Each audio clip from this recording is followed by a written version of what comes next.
নিজেকে রেডি করার জন্য আপনার টিপস কি থাকবে? আমি বলব নিজেকে রেডি করার জন্য সেটা টেলিভিশন হোক, রেডিও হোক, যেকোনো জায়গায় হোক না কেন, আ সবথেকে আমার কাছে যেটা মনে হয় যে কনফিডেন্স থাকাটা জরুরি। এই কনফিডেন্স রাখার জন্য যা করা দরকার, সে জানে তার ল্যাকিংটা কোথায়, হুম, তাই হুম। না? প্রত্যেকটা ব্যক্তি জানে তার তার আসলে কোন জায়গাটাতে ঘাটতি আছে। তার যদি মনে হয় যে তার উচ্চারণে ঘাটতি আছে, সে কিভাবে উচ্চারণ ভালো করবে নানা রকমের প্রক্রিয়া এখন আছে, সেভাবে করতে পারে।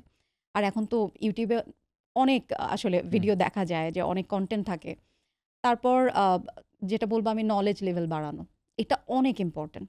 যে আমি যে সেক্টরে যাই না কেন, আমাকে জানতে হবে এবং জানার জন্য আমাকে একটু পড়ালেখা করতে হবে।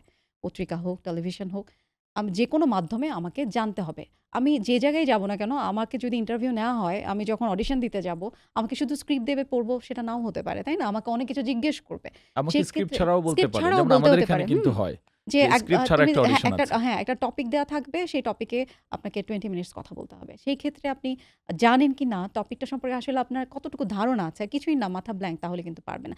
সেক্ষেত্রে আসলে নলেজ গেইন করা এটা অনেক ইম্পোর্টেন্ট।